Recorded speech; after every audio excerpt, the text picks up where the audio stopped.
우리 지역에는 조선시대 하늘이 맺어준 부부의 사랑 이야기가 전해집니다. 한날 한시 같은 마을에서 태어난 담락당 하립과 상이당 김씨가 그 주인공인데요. 갑돌이와 갑순이처럼 같은 마을에서 어린 시절을 보낸 이들은 갑돌이와 갑순이와는 달리 18에 결혼을 하고 부부의 연을 맺었습니다. 혼례를 치른 첫날 밤부터 특별한 마음을 시로 주고받은 이 부부는 평생 일상을 시로 주고받는 시우였다고 전해지고요. 또 김삼이당은 남편과 주고받은 시와 더불어서 평범한 조선시대 여성의 삶을 엿볼 수 있는 270여 편의 시문을 남겼습니다. 인문 클래스 천생배필과 부부의 연을 맺은 조선의 여성작가 김삼이당의 글과 사연을 통해 조선판 부부의 세계를 들여다보도록 하겠습니다.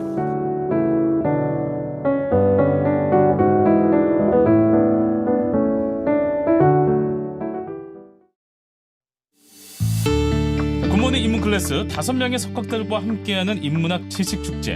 오늘은 고전문학계의 라이징 스타 전주대학교 한국어문학과 백진호 교수님과 함께하겠습니다. 안녕하세요, 교수님. 네, 안녕하십니까. 네, 교수님 반갑습니다. 반갑습니다. 자, 오늘은 어떤 이야기를 좀 나눠볼까요? 예, 오늘은 그 전라북도 진안 지역에 살았던 네. 김삼이당 혹은 삼이당 김씨라고도 부를 수 있는데요. 네. 이러한 여성 작가 한 분을 소개해드릴까 합니다. 네, 알겠습니다. 오프닝 때 조선판 부부의 세계라고 얘기를 하니까 뭔가 조금 분위기가 이상해졌는데 너무 예. 좀 뭐랄까 좀 이게 흥미가 갑자기 확 올라가는 느낌이 그렇죠. 좀 들기도 그 드라마 하고. 내용이 좀 자극적이지 않습니까? 네, 알겠습니다. 우선 그러면 여성 작가 김삼이당은 어떤 분인지 한번 소개를 들어볼까요? 네. 이분은 전라북도 남원 출신이시고요. 네. 1769년에 태어나서 1823년에 돌아가셨습니다. 그러니까 지금으로부터 약 400년 전을 살다 간 그런 분이라고 할 수가 있겠는데요. 그렇군요. 아까 인트로에서 잘 설명해 주셨는데 네. 18살에 같은 동네에서 같은 날 태어난 동갑내기죠. 하립이라는 분과 결혼을 하게 됩니다. 그리고 33살이 되어서 이 남원에서 진안군 마령으로 이사를 하게 되는데요. 네. 이 마령에서 돌아가실 때까지 머물게 됩니다. 그러니까 인생의 절반은 남원에서 나머지 절반은 진안에서 사신 그런 분이라 할 수 있겠습니다. 그렇군요. 근데 남편과 같은 해 같은 날에 태어났다. 이것도 굉장히 좀 신기한 일이네요. 그렇죠. 네. 그 뭐 동갑내기도 뭐 흔치는 않고 예. 같은 생일이 생월이 같은 달인 경우도 그렇게 많지는 않은데 맞아요. 심지어 이분들은 생일까지 같다. 정말 신기한 인연이라고 할 수 있겠습니다. 네네. 본인도 이걸 신기하게 여겼던 것 같아요. 이제 혼례를 다 마치고 나서 이제 시댁에 들어가야 되잖아요. 예. 그때 요가 관련해서 남겨놓은 기록이 있습니다. 아, 그래요? 예, 뭐라고 적어뒀냐면은 예. 같은 해 같은 달 같은 날에 태어났으니 기축년 이게 1769년이거든요. 예. 기축년 10월 13일이었다. 아. 그리고 같은 곳 같은 동네에서 살았으니 남원 서봉방의 한 마을이었다. 병원년 봄에 병원년은 1786년 그러니까 18살에 결혼했다고 말씀드렸으니까 예. 1786년에 해당하고요. 이때 봄에 혼례를 올리고 남편과 아내가 되었으니 하늘에서 정해준 배필이며 고금에 거의 없던 일이다. 남편이 되었으니 마땅히 남편의 도리를 다할 것이며 아내가 되었으니 마땅히 아내의 도리를 다할 것이다 라고 기록을 남겨두었습니다. 이 기록으로 이제 우리가 알 수 있었던 거군요. 네, 맞습니다. 삼이당은 우리가 잘 알고 있는 그 신사임당처럼 어떤 당호일 것 같은데 이건 또 어떤 의미가 담겨 있을지도 궁금하기도 합니다. 한자를 보니까 예, 제가 그래요. 설명해드릴게요. 네. 그래. 이런 한자고 있구나. 알고 계시겠지만 그래도 네. 제가 할 말을 해야 저도 출연료를 좀 네. 뭐 정확히 보셨고요. 당호 맞습니다. 예. 거처하는 곳에 붙인 그런 이름이라고 할 수 있겠고 뭐 요새야 여성분들의 지위가 워낙 높아지셨잖아요. 네. 근데 조선시대 때는 뭐 상대적으로 그렇지 않았으니까. 그럴 수 있죠. 예. 어렸을 때 집안에서 부르는 이름, 그 아명이라고 하는데 네네. 그 아명 말고는 사실 그 이름을 제대로 사용하지도 못했고 하하. 알기도 힘듭니다. 예. 족보에도 보면 어느 가문 누구의 딸이다 혹은 누구에게 시집을 갔다 정도가 적혀 있지 본인의 이름이 적혀 있지는 않거든요. 네. 그래서 아나운서님 말씀처럼 삼이당은 자기가 거처하던 방에 붙인 그 당호인데 그렇군요. 아까 한자 말씀하셨는데 석삼자에 마땅한 의자를 씁니다. 그러니까 세 가지 마땅하다 이런 뜻이 되겠고요. 예. 원래는 그 오래된 시죠. 시경, 중국 시경에 나오는 말인데 예. 원문으로는 지자우기, 의기, 실가라는 표현이고 우리말로 번역을 하게 되면 그 아가씨가 시집을 가니 그 집안이 활락하다라는 뜻입니다. 그러니까 이 당호를 남편이 지어줬다고 하는데 결국은 내가 아내를 잘 맞아들였다. 아주 훌륭한 분이 우리 집안에 오게 되었다. 이런 의미를 담고 있다고 할 수 있겠습니다. 네, 알겠습니다. 우선은 뭐 조선시대 여성 작가가 뭐 그렇게 흔치 않아도 아주 없진 않잖아요. 그렇죠, 그렇죠. 그러나 오늘은 이제 특별히 이분을 소개하는 이유가 분명히 있을 것 같은데요. 예, 뭐 두 가지 이유인데 첫 번째는 이분이 전라북도 출신이시고요. 그것도 그냥 전라북도 출신이 아니라 남원에서 33년 살고 다시 진안에서 33년을 살았으니까 그야말로 뭐 전라북도 사람이라고 그렇죠. 할 수 있겠고요. 예.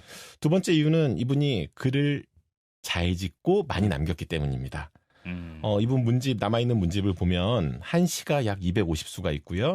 산문이 약 20편 정도가 남아 있습니다. 이 정도는 어느 정도예요? 당시로 따지면? 여성 작가로 치면 거의 뭐 제일 많은 정도라고도 할 수 있겠습니다. 남성 작가로 쳐도 많은 편인가요? 남성 작가라고 하더라도요. 예. 뭐 저희가 지난 시간에 왜 문집 말씀을 드렸었는데 예. 문집을 남기는 것 자체가 사실은 쉽지가 않거든요. 그렇죠. 예. 그리고 그거를 이제 문집으로 간행한다라는 건 의미가 아주 큽니다.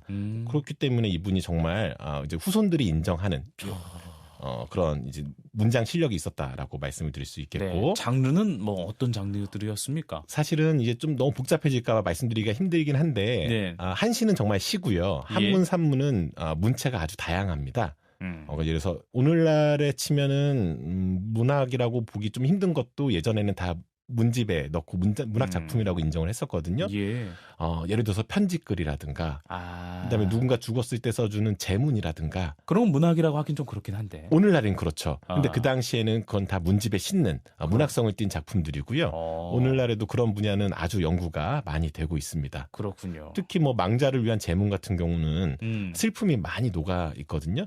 서정성도 많이 보이고 그런 측면이 있습니다. 이분은 그러면 장르가 굉장히 좀 폭넓었네요. 예, 거의 대부분의 산문 장르를 다 한두 편씩은 남겼다고 볼 수 있고요. 제일 많이 남아있는 거는 남편하고 주고받은 편지입니다. 그래요? 네네. 남편과 애정을 담아서 이렇게 한시를 주고받는 작품들이 남아있는 경우들은 굉장히 좀 독특한 케이스인 거죠? 그렇죠, 그렇죠. 뭐 여성 작가도 많이 있습니다만, 보통 이제 그 기생인 경우가 많았었고 우리가 익히 알고 있는 뭐 황진이라든가 그랬구나. 매창이라든가 근데 이런 분들이 이제 연정시를 남기긴 해요. 근데 대상이 남편은 아니었겠죠. 기생이었으니까. 근데 이분 같은 경우는 정말 본인이 결혼한 남편에게 남긴 시라는 점에서 아주 의미가 있고 그다음에 남편과 이렇게 뭐 애정을 드러낸다는 것 자체가 뭐 지금이야 괜찮지만 예전에는 사실 쉽지가 않거든요. 근데 그거를 시로 지어서 주고받았다라는 거는 상당히 의미 있는 일이라고 말씀드릴 수 있겠습니다. 그야말로 진짜 전라북도가 낳은 여성 문인이라고 할 만합니다. 남편과 애정을 담은 한시를 주고받았던 부분이 굉장히 좀 흥미로운데요. 두 분이 관계가 또 좋았기 때문에 이런 시들이 또 남아 있었겠죠? 예, 뭐 사실 뭐 남의 부부관계를 제가 뭐 정확히 알기는 힘듭니다만, 그러니까 이게 뭐, 연인 관계는 뭐 남아 있는 기록으로만 두 사람만 제일 잘 알죠. 맞아요, 둘만 알죠. 뭐. 아주 안 좋아도 사실 그것을 시로 남길 수도 있는 거고요. 그렇죠, 그렇죠. 그게 좀 작가의 또 그런 거 아니겠습니까? 그 뭐라 그러더라? 그 작가의 쇼인도 부부라고 하나요? 뭐 하여튼 그럴 수 있잖아요. 그럴 수 있. 하지만 뭐 부러워서. 저도 그렇습니다. 기록으로 믿어야 하니까. 이제 기록을 보면 남편하고 금슬이 상당히 좋았던 것 같습니다. 그렇군요. 근데 문제가 하나 있었습니다. 이 남편이 결혼한 다음에 어디에 힘을 쏟았냐면 이렇게 말씀드리니까 꼭 부부의 세계 같긴 하네요. 어디에 힘을 쏟았냐면 과거 시험 공부에 힘을 쏟았습니다. 근데 시험 공부를 이렇게 열심히 하려다 보면 집에서 잘 안 되잖아요. 그렇죠. 예전에도 보통 이제 한양에 가서 집을 얻어주고 공부를 한다든가. 노량진 가듯이. 맞습니다. 노량진이죠. 고시촌이죠, 정말. 혹은 절간, 조용하고 공부에 방해되는 요소가 없잖아요. 그렇지. 절에 들어가 있는 시간이 많았던 겁니다. 뭐 요새로 치면 뭐 주말 부부도 아니죠. 뭐 연말 부부, 혹은 뭐 기러기 부부, 뭐 하여튼 어떤 사유로 인해서 떨어져 있는. 교통편도 엄청 안 좋았을 거 아니에요. 한 번 울려면은 힘들겠죠, 엄청. 그러니까요. 네. 그러니까 아주 자연스럽게 떨어져 있는 시간이 많게 되었고 그러다 보니까 이분이 남긴 시를 보면 주로 이별, 그리움, 고독 혹은 남편에 대한 사랑 이런 마음을 많이 담고 있습니다. 네, 알겠습니다. 이별, 그림, 고독, 사랑 구체적으로 어떤 내용들이 담겨 있는지도 한번 말씀을 들어볼까요? 예, 뭐 일단 떨어져 지내고 있던 상황이니까 예. 일단 안부 걱정을 많이 물어봅니다. 잘 지내고 계신가요? 뭐 이런 내용의 시고요. 네. 두 번째는 남편이 아까 뭐 준비하고 있었다고 그랬죠? 과거시요. 맞아요. 네. 그러니까 뭘 해야 되겠습니까? 응원을 하는 겁니다. 여보 힘내세요. 잘 하실 수 있을 거예요. 이런 격려하는, 응원하는 그런 시들이 있고요. 네. 근데 좀 안타깝긴 한데 이 남편이 과거에 계속 낙방을 합니다. 그래요. 예, 그러니까 낙방을 하면은 뭐 요새 같으면은 왜 그것도 못 봐? 막 이렇게 할 수도 있을 것 같은데. 왜 세워라 내워라 내려와. 맞아요. 차라리 뭐 입에 풀칠을 해야지 네. 뭐 이럴 것 같은데. 삼수 사수가 웬 말이야. 맞아요. 나가서 돈이라도 벌어와. 뭐 그럴 것 같은데. 이분이 참 마음씀이 넓었던 것 같아요. 그래서 남편을 위로하고 네. 당신은 잘 될 겁니다라고 응원하는 그런 내용도 많습니다. 알겠습니다. 어쨌든 뭐 문학 작품으로 이렇게 그런 마음들을 창작했기 때문에 이 사람의 어떤 작품들이 높이 평가를 받는 거겠죠. 예, 그렇죠. 뭐 아시겠습니다만 조선시대 때 여성에게 요구되는 미덕이 참고 견디고 복종하고 순종하고 이런 거잖아요. 조선 시대는 진짜 그랬죠. 예, 얼마나 답답했을까요? 네. 그 인고, 뭐 절제 이런 것들이 높이 평가받던 시대였는데 네. 이 삼위당이라는 분은 좀 달랐습니다.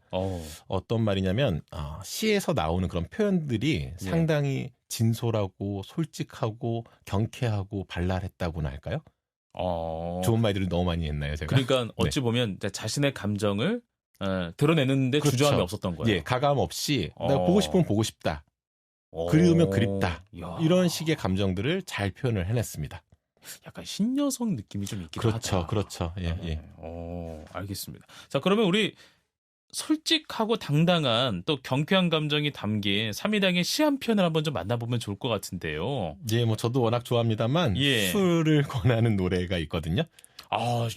이런 노래가 있어요? 예, 권주가라는 시가 있는데 예. 그 내용을 한번 들어보시겠습니까? 네. 자, 한번 들어보죠. 네. 그대에게 술을 권하네. 그대에게 권하노니 사양하지 마오. 유령과 이백이 모두 흙이 되었으니 한 잔 한 잔 권할리 누구이리요. 이게 첫 번째 수고요. 두 번째 수를 또 읽어드리겠습니다. 그대에게 술을 권하네. 그대에게 권하노니 그대 마시시오. 인생 즐거움이 얼마나 되리요. 내가 그대를 위해 장건물을 주고 싶소. 이게 두 번째 수가 되겠고요. 세 번째 수를 읽어드리겠습니다. 네. 그대에게 술을 권하네. 그대에게 권하노니 그대 진창 취하시오. 부질없이 상위 술 살 돈 지키고 싶진 않소. 라는 내용입니다. 마지막 거를 제가 잘못 읽었네요. 네. 요거 다시 네네. 네, 다시 세 번째부터 읽을까요? 네네. 그대에게 술을 권하네. 그대에게 권하노니 그대 진창 취하시오. 부질없이 상위에 술 살 돈 지키고 싶지 않소. 다만 눈앞의 잔을 길이 마주하고 싶소. 라는 내용입니다. 그러니까 지금 한자로 된 시를 이제 풀어서 읽어주신 거예요. 예. 번역으로 했는데 번역을 아주 유려하게 하진 못한 것 같습니다. 아니에요. 어떤 내용인지 다시 한번 쭉 네네. 한번 설명해 주시면 어떨까 싶어요. 예, 뭐 사실은 이 시 다 설명하려면 오늘 시간이 모자랄 테고요. 예.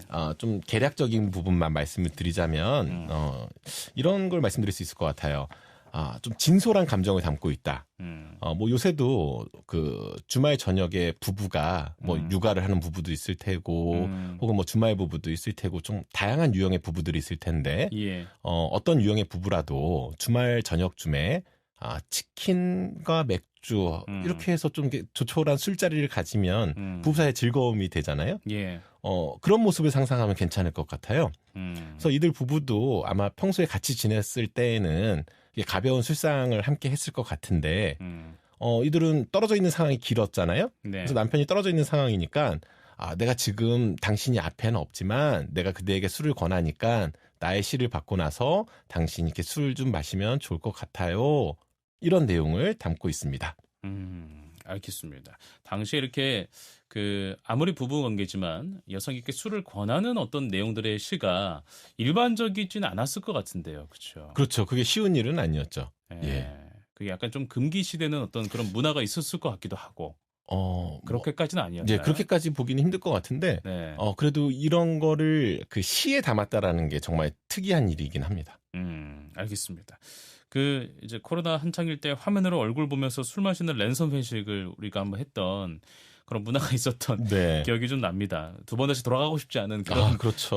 그런 안타까운 사연인데 어찌 보면 좀 이렇게 멀리 떨어져 있으니까 그런 상황과 좀 맞닿아 있다라고 좀 생각이 들기도 하고. 네, 뭐 요새라면 영상통화 이렇게 하잖아요. 네. 근데 뭐 아시겠습니다만 회식 자리에서 영상통화 오면은 다들 분주해지잖아요. 막 그렇죠. 조용한 곳 찾아가지고. 네네. 아마 이들 부부가 그때 당시에 영상통화가 있었다면 거의 뭐 매일 밤 데이터를 다 써가면서 통화를 하지 않았을까. 그런 생각은 듭니다. 네, 알겠습니다. 재밌는 부분이 있다면 어떤 부분들을 좀 소개해 주실 거예요? 이제 뭐 세 번째 수의 마지막 구절이 저는 좀 재미있더라고요. 예. 뭐라고 그러냐면 부질없이 상위 술살돈을 지키고 싶지 않소. 다만 눈앞의 잔을 길이 마주하고 싶소라고 표현을 했거든요. 네. 이게 무슨 얘기냐면 예. 사미당 자신에게 필요한 건 경제적인 여유가 아니다. 내가 이 돈이 중요한 게 아니다. 내가 필요한 건 사랑하는 남편 당신입니다라는 그런 말이거든요.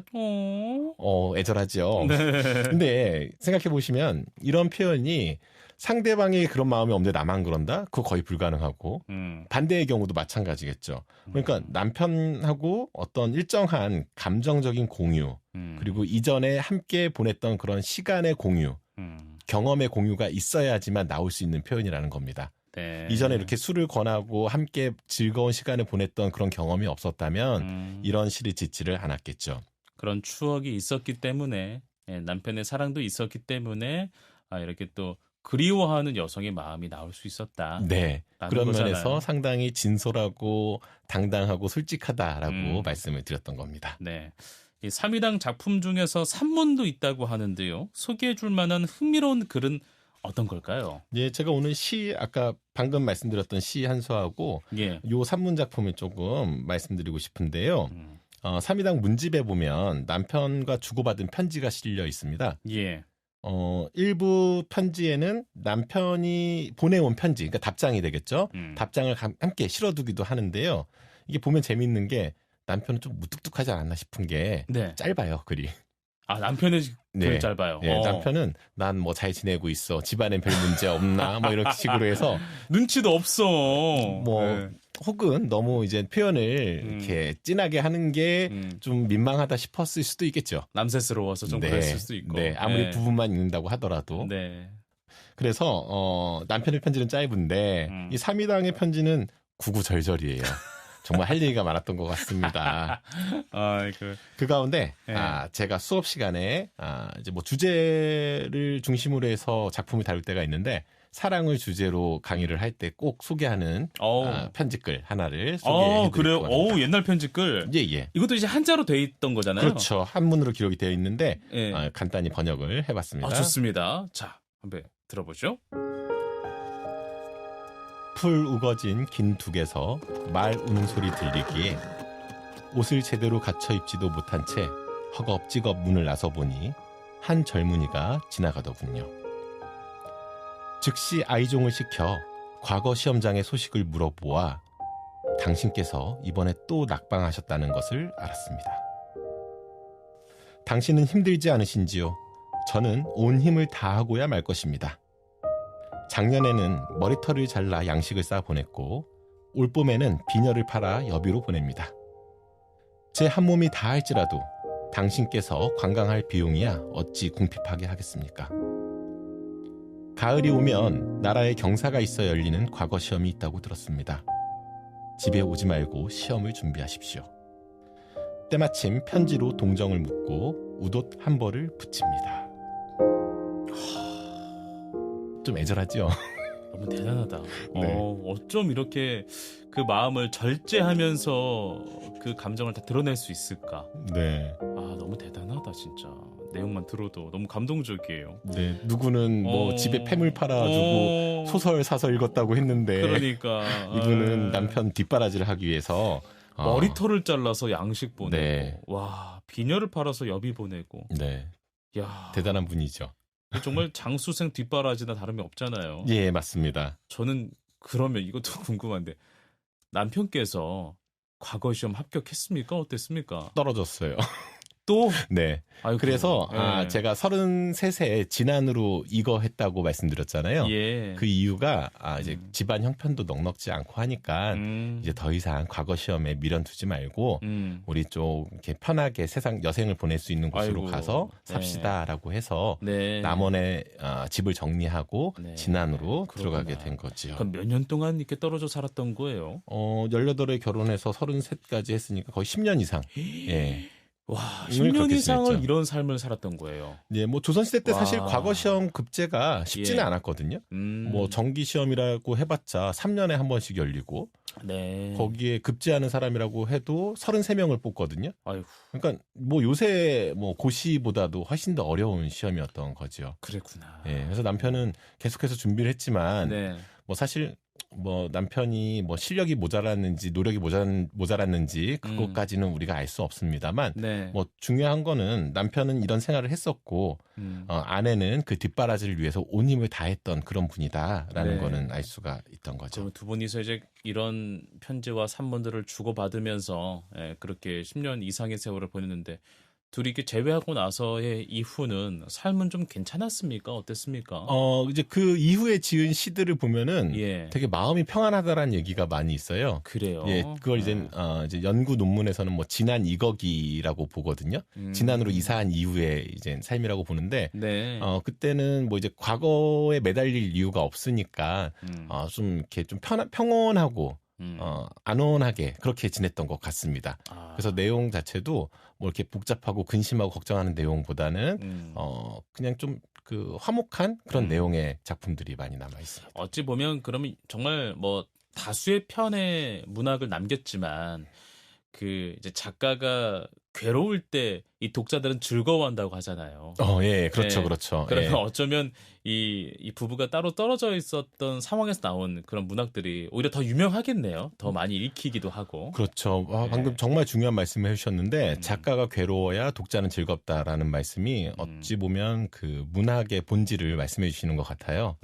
작가가 정말 고민하고 고심하고 괴로워하고 힘들여 쓴 그 글자 하나하나가 예. 독자에게 울림을 줄 수 있는 것 같습니다. 네. 결국 문학이라는 거는 이 공감에 있잖아요. 내가 이 작가든 뭐 가수든 뭐 영화든 네.